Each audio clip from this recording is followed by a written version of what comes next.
Colossenses 2, a partir do 5. Seja a atitude de vocês a mesma de Cristo Jesus, que, embora sendo Deus, não considerou que o ser igual a Deus era algo a que devia apegar-se, mas esvaziou-se a si mesmo, vindo a ser servo, tornando-se semelhante aos homens. E sendo encontrado em forma humana, humilhou-se a si mesmo, e foi obediente até a morte, e morte de cruz. Por isso Deus o exaltou à mais alta posição, e lhe deu o nome que está acima de todo nome, para que ao nome de Jesus se dobre todo joelho, nos céus, na terra e debaixo da terra, e que toda língua confesse que Jesus Cristo é o Senhor, para a glória de Deus Pai. Vamos orar neste momento, pedindo que a gente possa aprender do Senhor através deste texto. Pai, fala aos nossos corações nesta noite. Já pudemos te louvar, já podemos orar ao Senhor, já podemos até mesmo lembrar do Natal, do nascimento de Jesus, mas nesse momento, de maneira especial, te pedimos que a Tua palavra possa falar aos nossos corações e nos instruir, de maneira que possamos ter nossas vidas transformadas pelo poder da Tua palavra. Nós assim oramos, no nome de Jesus. Amém. Amém. Queridos, o nome da nossa reflexão hoje, ou o título, é Natal, Deus se fez um de nós. Nós, ao olharmos para a palavra Natal, embora já seja claro que tem a ver com nascimento, né? As mulheres, quando estão aí na gestação, fazem geralmente o pré-natal, ou seja, o pré-nascimento. E quando a gente fala Natal, já era para se entender que estava falando de nascimento. Mas na nossa cultura tão consumista, tão materialista, o sentido do Natal virou várias coisas, menos lembrar-se que Natal é nascimento. E não é um nascimento qualquer, é o nascimento de Jesus Cristo. Mas por que é tão importante pensarmos e resgatarmos esse sentido real e verdadeiro do Natal? Porque no Natal, ao nascer aquele menino Jesus, Deus se fez um de nós. Essa é uma grande verdade preciosa do cristianismo que nós temos que trazer à tona nos nossos dias de Natal. Natal, Deus se fez um de nós. E eu quero aprender com vocês, olhando para esse texto, que ao Deus se fazer um de nós, algumas coisas Ele veio realizar e nos deixou também exemplo de como podemos viver e praticar a nossa fé. E a primeira coisa que nós podemos aprender está ali no verso 6 e 7, porque o texto começa dizendo: seja a atitude de vocês a mesma de Cristo Jesus. Qual atitude? Começa então no verso 6 dizendo que, embora sendo Deus, não considerou que o ser igual a Deus era algo que devia apegar-se. Esse primeiro momento do texto vai nos mostrar, antes de Jesus ser concebido no ventre de Maria, pois nós vemos diversas profecias do Antigo Testamento dizendo que a virgem conceberia e daria à luz a um filho, mas nós também vemos que antes de Jesus vir ser fecundado ali no ventre de Maria pelo poder do Espírito Santo, como narra lá Lucas e também Mateus, ele teve um diálogo, por assim dizer, com o Pai e o Espírito Santo. Houve ali uma conversa entre o Pai, o Filho e o Espírito Santo, em que alguém precisaria descer, alguém precisaria vir à terra para trazer a salvação aos homens, para trazer salvação à humanidade, pois a humanidade, a partir de Adão, caiu no pecado e se afastaram de Deus, e agora, como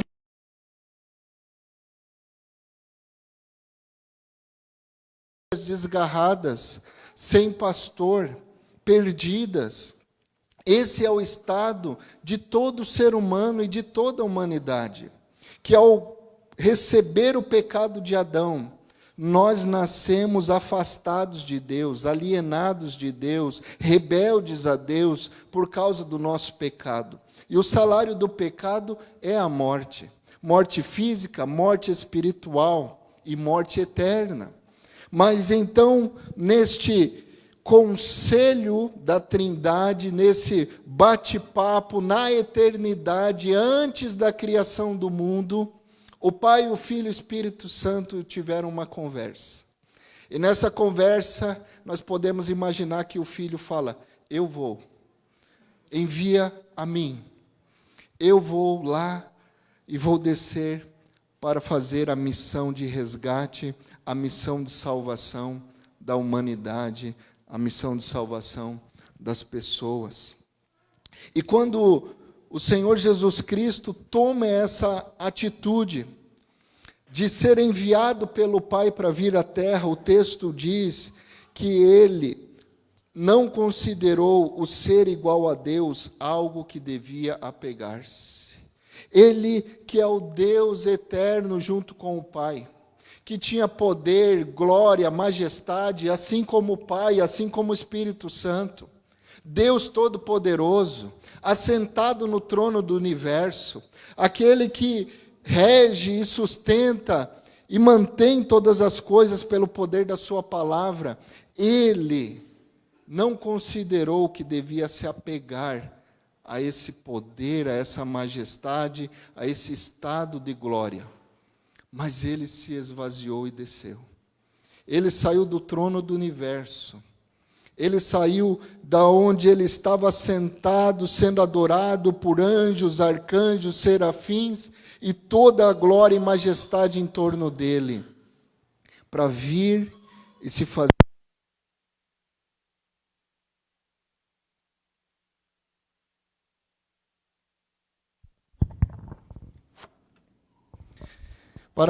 fazer um de nós. Ele deixou toda a sua glória, toda a sua majestade, e se esvaziou dela e se tornou um de nós. E a palavra de Deus diz aqui nesse verso que ele não considerou que, ao fato dele estar na glória, ser Deus, ele devia se agarrar àquilo. Mas ele abriu mão de toda a sua majestade, de toda a sua glória, de todo aquele estado que ele estava exaltado, para se tornar um de nós, para se fazer um de nós. Aquele bebê na manjedoura era Deus encarnado, era Deus na figura humana. Ele vestiu a nossa humanidade, ele se colocou dentro de um corpo como esse. Você consegue imaginar aquele que é o Todo-Poderoso, aquele que nós podemos ver que através dele todas as coisas foram feitas, tudo foi criado por meio dele, e agora ele desce da sua glória e se faz como uma criatura, se faz um de nós. A palavra de Deus diz em João 1, do 1 ao 3 assim: no princípio era aquele que é a palavra, ele estava com Deus e era Deus, estava com Deus no princípio, no início de toda a criação, lá no Gênesis, Jesus estava com Deus e ele era Deus. E todas as coisas foram feitas por intermédio dele, e sem ele, nada do que existe teria sido feito.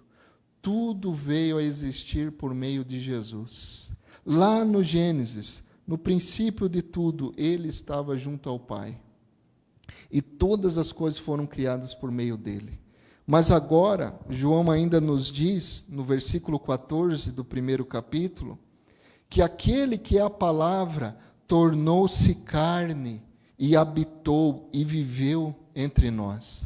e vimos a sua glória, glória como do unigênito vindo do Pai, cheio de graça e de verdade. Aquele que é a ação, o verbo, o poder, o Criador, e tudo foi feito por meio dele, ele tornou-se carne, ele se tornou humano, e viveu e andou entre nós. E a palavrinha aqui, lá de João 1,14, quando diz ele habitou entre nós, ele viveu entre nós, tem o sentido de tabernáculo, como era no Antigo Testamento.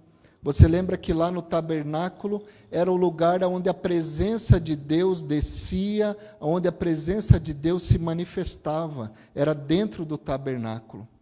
E a ideia de João aqui é que naquele corpo, naquele menino, que depois cresceu e se tornou um homem, era o tabernáculo de Deus entre nós. Deus agora não mais escolheu habitar dentro do tabernáculo construído pelos homens, mas ele escolheu habitar dentro de um tabernáculo feito de corpo humano. Ele coube dentro de um corpo humano. E aquele homem que andou nessa terra era o tabernáculo, a presença, a glória de Deus andando na terra. Você consegue imaginar isso? Aquele que é o Criador do universo, aquele que é o alfa e o ômega, o começo e o fim, aquele que não tem começo, não tem fim, não tem largura, não tem altura, porque ele é espírito, ele é eterno, ele vem e entra dentro de um corpo, dentro de um ser humano, se faz um de nós, se faz uma criatura, limitado ao tempo, limitado ao espaço. Nós vemos ele que é aquele que sustenta todas as coisas, agora no colo da sua mãe, mamando, dependendo dela, aprendendo com seu pai, aprendendo com sua mãe, aquele que é a sabedoria, aprendendo. Ele desceu do seu estado de glória e se humilhou e se tornou um de nós, porque ele não se apegou ao seu estado exaltado, cheio de majestade e de glória, mas ele desceu e se tornou um de nós no ventre de Maria e andou entre nós. E aqui está uma lição que nós precisamos lembrar e aprender. Porque quando pensamos no nosso maior adversário depois do pecado, Satanás, ele, ao contrário de Jesus, queria ser como Deus, se rebelou a Deus porque ele queria tomar o lugar de Deus, e Deus o expulsou do céu, junto àqueles outros anjos que se rebelaram. Mas Jesus, ao invés de querer agarrar-se à sua posição de exaltado como Deus, ele desce. Satanás queria ser Deus, ele sendo Deus se torna homem. E quando nós olhamos para Adão e Eva, a mesma fagulha do orgulho, da ganância, da soberba que houve em Satanás, houve também no coração de Adão e Eva. Porque você lembra o que Satanás disse para Adão e Eva? Se você comer desse fruto, você será como Deus. Outra vez, agora não Satanás, mas o ser humano, querendo se elevar ao estado de Deus, querendo ser rei. Mas Jesus Cristo, o Rei do universo, Deus Todo-Poderoso, ao invés de agarrar-se a essa posição, ele desce e se faz um de nós. Alguém já disse assim, que todo menino quer ser homem e que todo homem quer ser rei, mas só Jesus que era rei e se fez menino. E aqui está uma lição para nós, porque o texto diz, tenham entre vocês a mesma atitude de Cristo Jesus, que embora sendo Deus, não considerou que o ser igual a Deus era algo que devia apegar-se. Nós precisamos lembrar, com esse exemplo de Jesus, que desceu da sua glória, se desapegou, renunciou à sua glória e majestade, renunciou a estar no trono e se tornou um ser humano, nós precisamos também renunciar. Abrir mão, muitas vezes, da gana e do orgulho de querermos ser reis, de querermos ser Deus, para nos tornarmos parecidos com Jesus, que mesmo sendo Deus, abriu mão da sua glória e se fez um de nós. Essa é a primeira lição que nós podemos aprender aqui, que Jesus renunciou o seu estado exaltado de glória, de majestade, assentado ao trono do universo, para vir à terra e se tornar um de nós.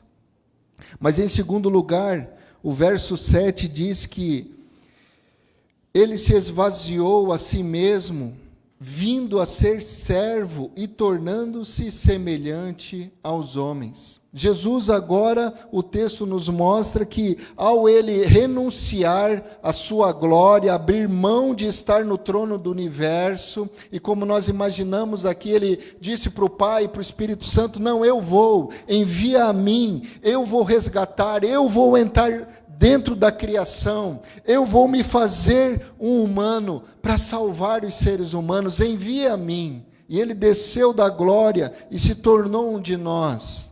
Mas ao se tornar um de nós, o texto vai dizer agora no verso 7, que ele esvaziou-se a si mesmo, vindo a ser servo e tornando-se semelhante aos homens.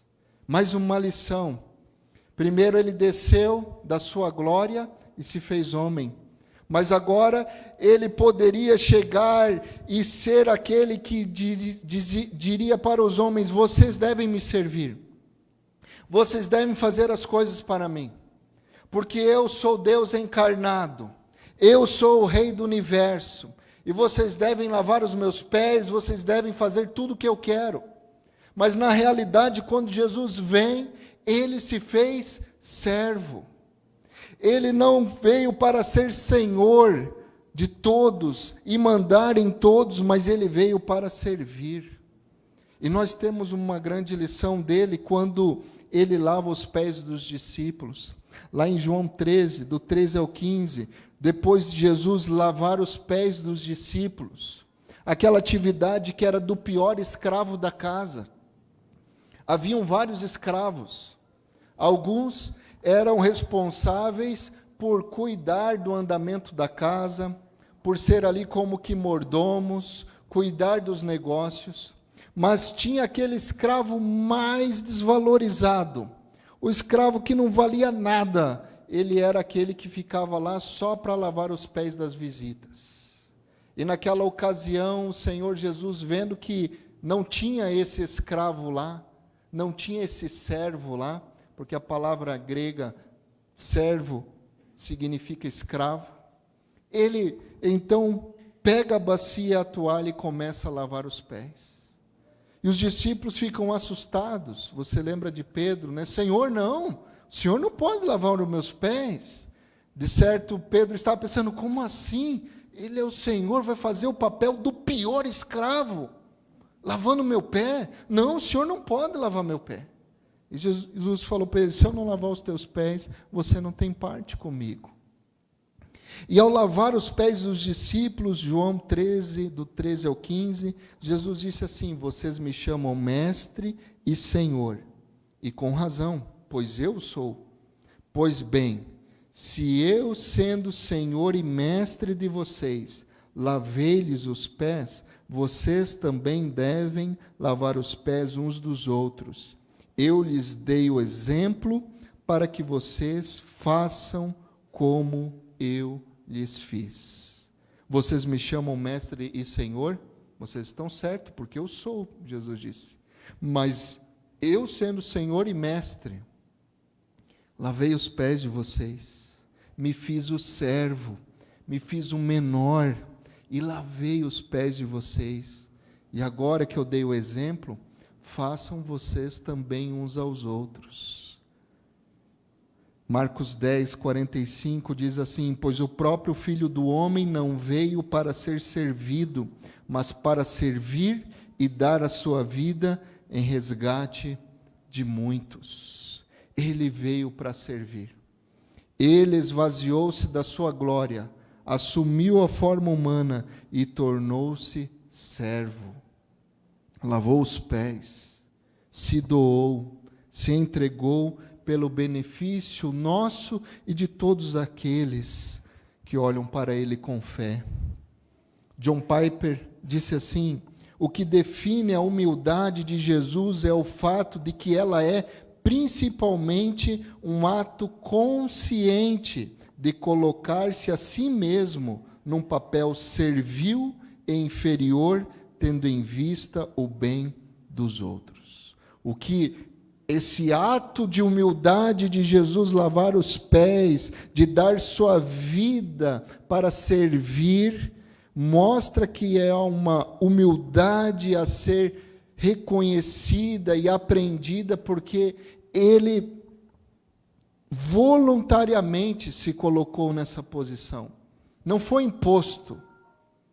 Ele passou a mão na bacia e a toalha. Ele não foi obrigado a lavar os pés. Ele não veio obrigado à terra para nos salvar. Ele voluntariamente veio. E aí está a grandeza da humildade de Jesus. Por esse coração voluntário de se esvaziar, de descer, de se submeter, de se humilhar para servir. Por isso nós precisamos também aprender essa lição de Jesus. Ele se esvaziou da sua glória e renunciou o trono, o poder, a majestade que ele tinha na eternidade para vir à terra e se tornar um de nós, mas ele também, aqui sendo um de nós, ele se tornou servo. Ele lavou os pés, ele serviu as pessoas. Nós precisamos ser mais servos. Nós precisamos servir mais. Nós precisamos nos doar mais voluntariamente como o Senhor. Não por imposição, mas porque entendemos que precisamos aprender com o exemplo do nosso Mestre. Aquele que quiser ser o maior entre vocês, que seja servo de todos os outros. Eu lavei os pés e dei o exemplo para que vocês vão e façam o mesmo. Mas o verso 8 continua e nos mostra agora o ápice do Senhor Jesus Cristo ter vindo e se tornado um de nós. O verso 8 diz: e sendo encontrado em forma humana, humilhou-se a si mesmo e foi obediente até a morte e morte de cruz. Agora nós podemos ver qual foi o grande propósito do Senhor Jesus vir à terra. Jesus veio para dar a sua vida na cruz do Calvário. Jesus veio para ser um sacrifício, para perdoar os nossos pecados, para nos trazer a salvação. De tal maneira que quando olhamos para Mateus 1:21, quando o anjo aparece em sonho para José, ele diz assim: Maria dará à luz a um filho, e você deve dar-lhe o nome de Jesus, porque ele salvará o seu povo dos seus pecados. Ele deve se chamar Jesus, porque ele salvará o seu povo dos seus pecados. Ela vai dar luz a um filho, e esse filho você chama de Jesus, porque ele vai dar sua vida para salvar o seu povo dos seus pecados. Esse foi o propósito maior da vinda de Jesus. Por isso nós não podemos, amados, olhar somente para a manjedoura. Nós não podemos olhar apenas aquele bebê que nasce ali no estábulo, no meio dos animais, num lugar humilde, num lugar pobre. Mas nós temos que reconhecer que aquele que veio e nasceu naquele lugar pobre, no meio dos animais, naquela manjedoura, é Deus que se fez homem para dar sua vida na cruz por nós. Nós temos que conectar a manjedoura com o Gólgota, com o Calvário. Você tem que olhar para a manjedoura e olhar para a cruz. Senão não faz sentido o Natal. O Natal só faz sentido para nós e só é celebrado por nós porque Jesus veio, nasceu, se fez humano para dar a vida pelos humanos. Então nós temos que olhar para o nascimento, mas olhar para a morte, para a vida entregue na cruz, para o sangue derramado, porque é ali que está o propósito do Natal. É por isso que nós nos alegramos no Natal, porque Deus nos deu um Salvador.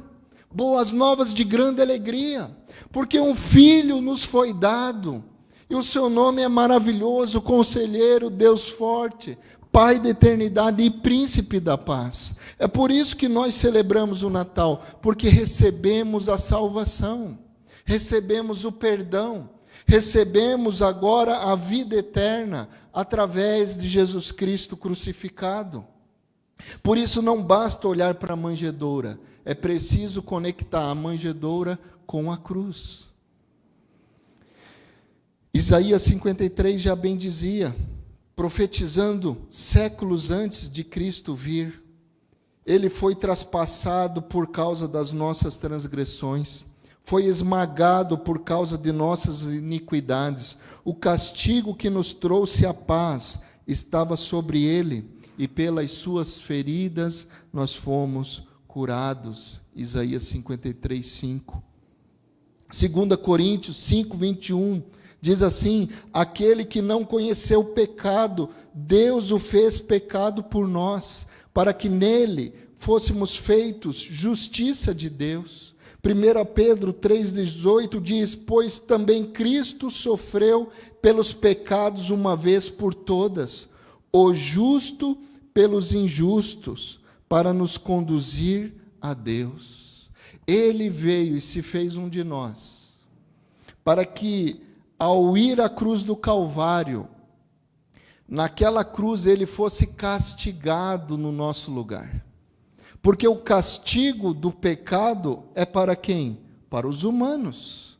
Foram os humanos que se rebelaram a Deus, que desobedeceram a Deus, que são afetados pelo pecado.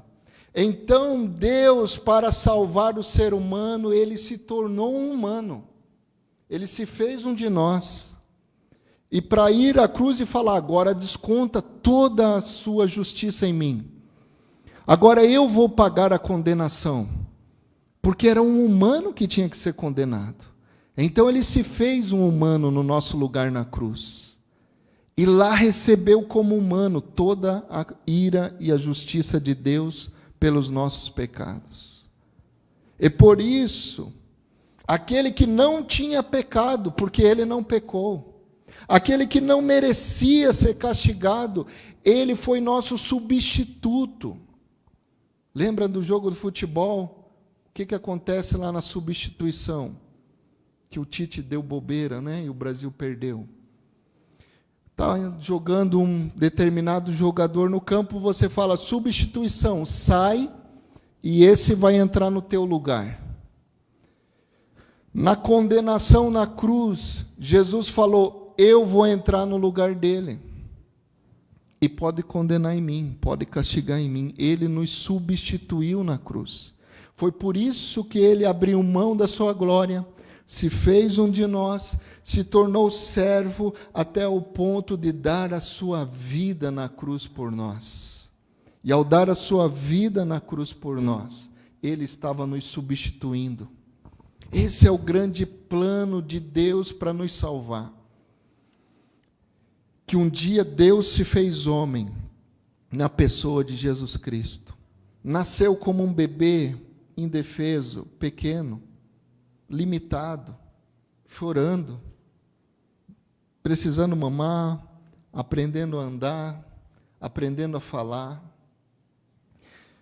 Se fez um de nós chorando, passando fome, sendo rejeitado, sendo cansado. Ele foi homem de dores. Ele experimentou o sofrimento. Ele se tornou um de nós e sabe o que é padecer, sabe o que é sofrer, porque Ele veio e se fez um de nós. Mas, sobretudo, Ele deu sua vida na cruz, no nosso lugar. Porque a condenação, a justiça pelos pecados que cometemos, Ele levou sobre si. Como disse Isaías, Ele foi traspassado por causa das nossas transgressões, foi esmagado por causa das nossas iniquidades, e o castigo que Ele levou nos traz a paz. Ele levou sobre si a nossa desobediência, os nossos pecados. Por isso nós não podemos olhar para a manjedoura sem conectar com a cruz, porque senão não faz sentido.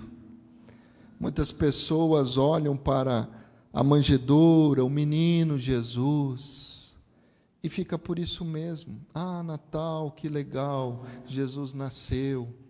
Mas isso não faz diferença para a vida delas, porque elas não estão vendo a manjedoura com o seu fim na cruz.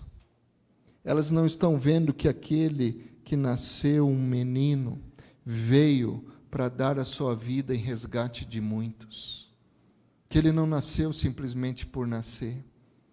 Que ele não nasceu apenas para ser um bebê em que a gente lembra, ai que fofinho. Mas ele entrou nessa terra, se fez um de nós, para morrer como um humano, para morrer como um de nós, e poder agora nos levar ao Pai. Para poder agora nos fazer filhos amados e eternos de Deus. Essa é a grande alegria do Natal, porque Deus nos deu um presente tão glorioso, tão grandioso, que nós não merecemos. Tim Keller disse assim, a mensagem do Natal é: o mundo não pode salvar a si mesmo. Ao olhar esse que veio e nasceu, é um recado, nós não podemos nos salvar. Deus nos deu o Salvador. Deus proveu o Cordeiro que tira o pecado do mundo. A salvação pertence ao Senhor, é um presente para nós. Por isso o maior presente é Jesus. Nós precisamos receber Ele com fé, nós precisamos ser gratos a Ele, porque Ele veio e deu sua vida por nós, mesmo sem nós merecermos. E tudo isso Ele fez por amor, porque Ele ama você, porque Ele ama a mim. A Bíblia diz, João 3,16, porque Deus amou o mundo de tal maneira, de uma tal maneira, que entregou o seu Filho para morrer na cruz, para que todo aquele que nele crê não pereça, mas tenha vida eterna. 1 João 4,9 diz, foi assim que Deus manifestou o seu amor entre nós. Ele enviou seu Filho ao mundo para que pudéssemos viver por meio dele. João 10,18 nos lembra que Jesus fez essa entrega voluntariamente por amor. Ele disse assim, ninguém tira a minha vida, mas eu a dou por minha espontânea vontade. Eu tenho autoridade para dá-la e para retomá-la. Esta ordem eu recebi do meu Pai. O Pai manifestou o seu amor em enviar seu Filho ao mundo. Nisto nós conhecemos o amor de Deus, em que Jesus deu sua vida por nós na cruz, para que nós pudéssemos viver por meio dele. Ele falou, ninguém me obriga, eu voluntariamente entrego a minha vida por você. Eu morri por você. Eu entrei nessa terra, eu se fiz igual a você, eu sofri na pele o que você sofre, eu conheço as tuas lágrimas, eu conheço as tuas dores, e eu paguei pelo seu pecado.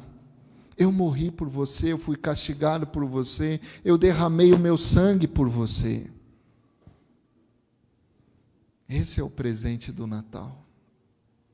John Piper outra vez diz, a maneira pela qual ele cumpriu essa salvação graciosa foi por meio de auto-humilhação, consciente e voluntária, em obediência servil até a morte. Auto-sacrifício. Auto-sacrifício. Ele desce o primeiro estágio e o maior estágio, talvez, que é descer do seu trono, da sua majestade, e torna-se um de nós no ventre de uma mulher.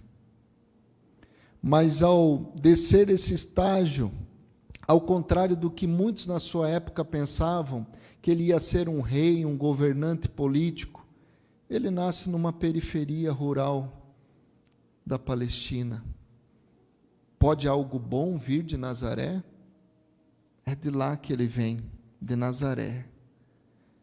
E ele ali, ao invés de ser então um senhor como os Césares do seu tempo, como um presidente, um imperador, um governador, um senador, ele é apenas um homem simples, que aprendeu a profissão do seu pai carpinteiro, que andou com pescadores, que andou pelas beiras de mares e praias, que dormiu nas montanhas e no relento, pois o Filho do Homem não tinha onde reclinar a sua cabeça.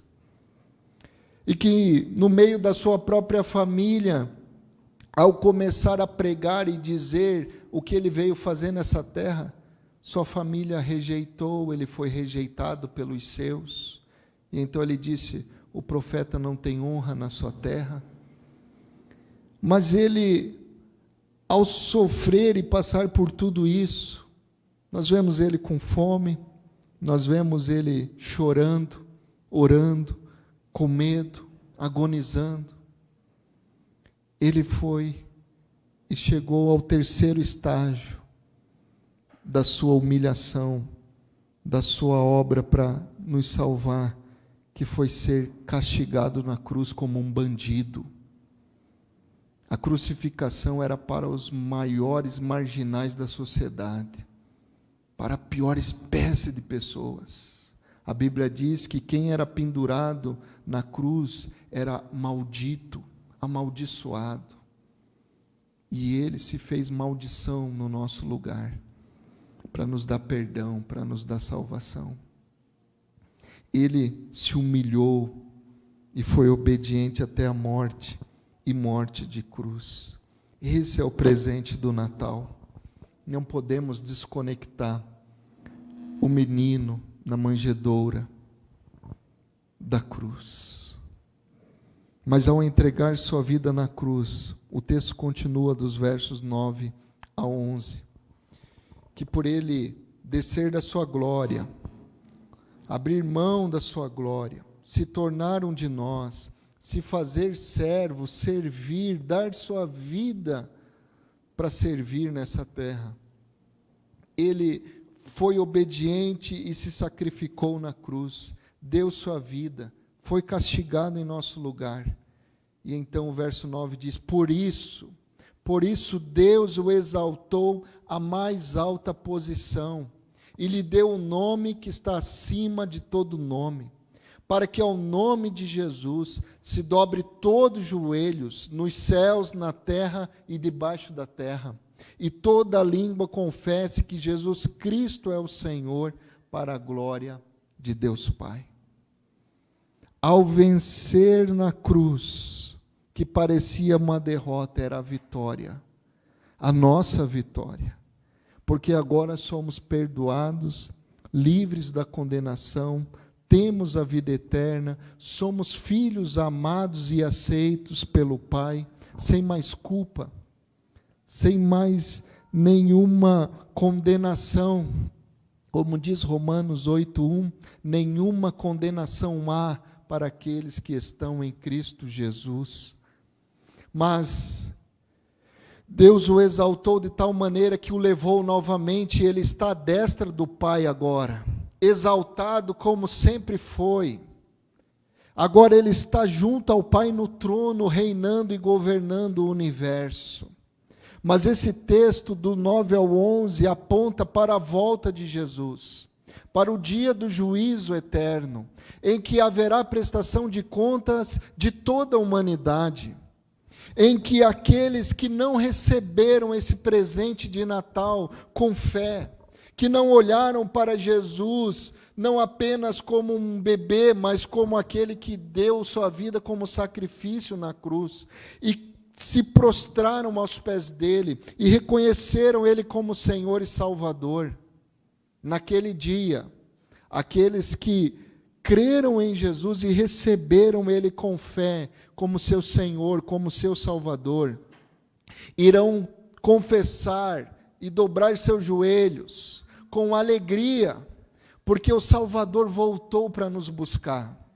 Mas por outro lado, Satanás, demônios caídos e todos os outros que não se renderam a ele, vão confessar com gosto amargo.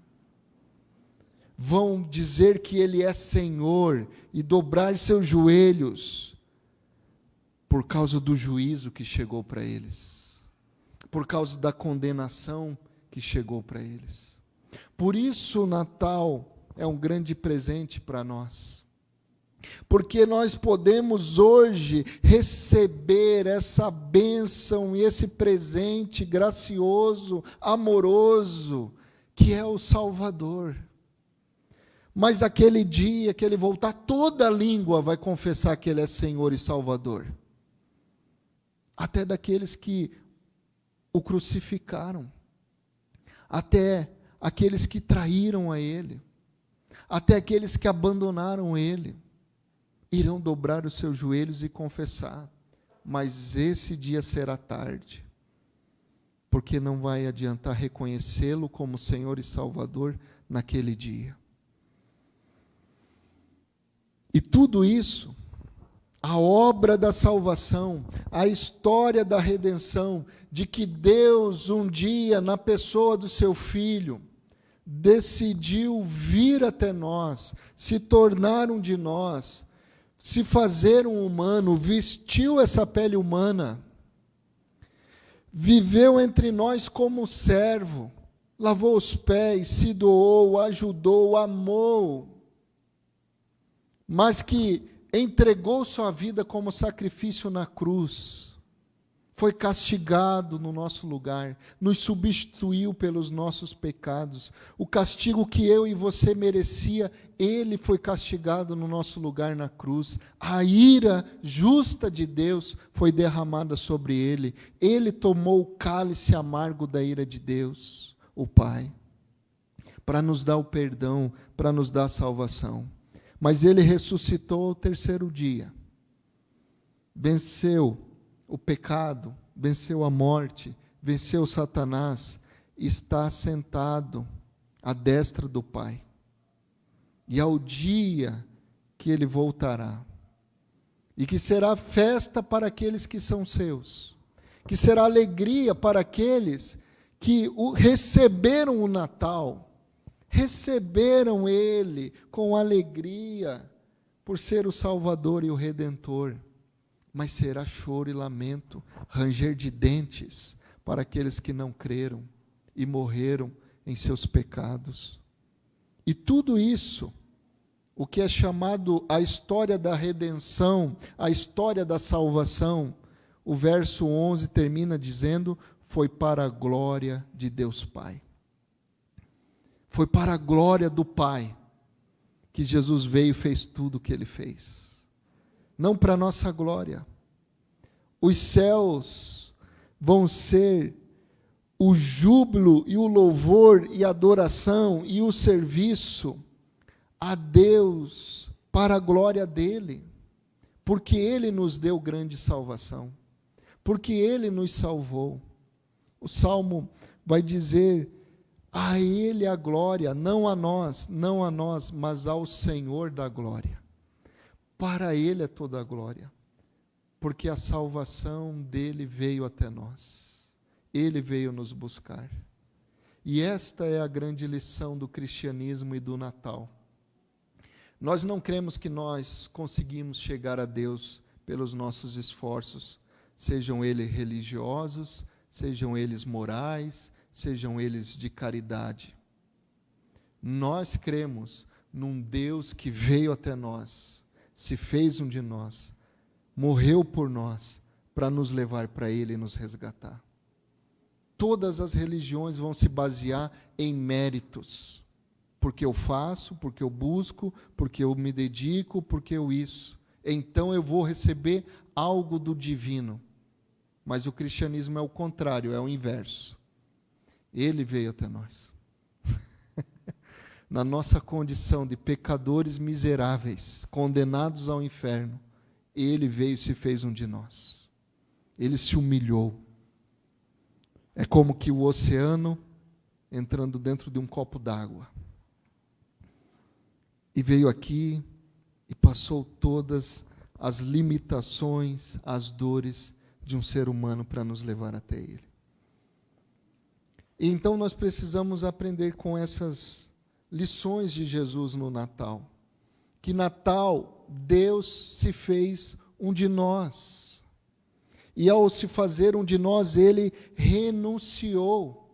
Ele abriu mão do trono, da glória, do seu estado de exaltação e se humilhou, desceu e se fez um de nós.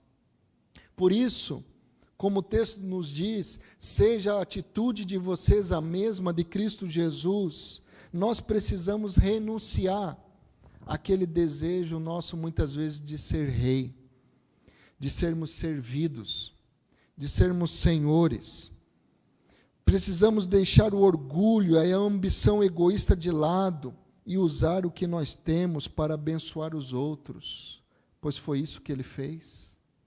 Mas nós também precisamos nos lembrar que Ele, sendo Deus, Ele serviu. Ele veio aqui e lavou os pés. Ele não veio para ser servido, mas para servir. Nós precisamos ter essa humildade. Busque ser mais servo. Sirva o Senhor, sirva a igreja, sirva as pessoas no dia a dia. Ele nos deu exemplo para ser seguido. E Ele disse, quem quiser ser o maior, que seja o servo de todos. Mas não podemos nos esquecer que Ele veio como um bebê, se tornou um homem para dar sua vida na cruz. Não podemos desconectar a manjedoura da cruz. Olhe para a manjedoura, mas lembre que o propósito é a cruz, porque Ele veio para dar a sua vida por você, porque Ele ama você. Ele veio te salvar, Ele veio te buscar. E tudo isso para a glória de Deus. Deus é maravilhoso e fez esse grande plano de trazer salvação ao ser humano, através do seu Filho encarnado, andando entre nós e morrendo no nosso lugar. Por isso, eu quero concluir orando com você, que a gente possa aprender de Jesus e ter essas mesmas atitudes, de abrir mão e renunciar um pouco. Às vezes, reuniões em família, com amigos, é um clima tenso por causa que o orgulho, a vaidade e a ambição está lá. Ninguém quer renunciar, ninguém quer descer um pouco. Mas, por outro lado, muitas vezes o que há é o desejo de ser senhor e rei, e mandar e dominar. E às vezes o Natal não é tão bem celebrado por causa disso. Porque ao invés de haver esse caráter humilde de servir, nós estamos querendo estar no trono. Mas também devemos nos lembrar e não esquecer de que olhar para o nascimento de Jesus é olhar para a cruz. Ele deu sua vida por nós. Ele veio para isso.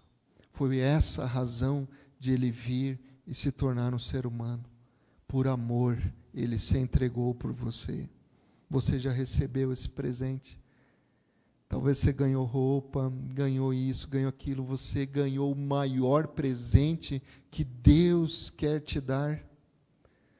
Você já recebeu Jesus com fé como seu Senhor, seu Salvador. Ele deu a vida dele por você. Ele te ama. Ele se doou por você, para você ser dele. Você já recebeu com fé? Já se curvou diante desse tão grande presente, falou, Senhor, eu creio no Senhor como meu Senhor e Salvador. Eu creio que aquele menino que nasceu virou um homem e morreu na cruz por mim. Que os meus pecados foram todos perdoados porque aquele sangue derramado, aquelas mãos perfuradas, o meu pecado estava sendo castigado lá. Não saia daqui sem receber esse presente maravilhoso de Deus para você. É Natal, Deus se fez um de nós.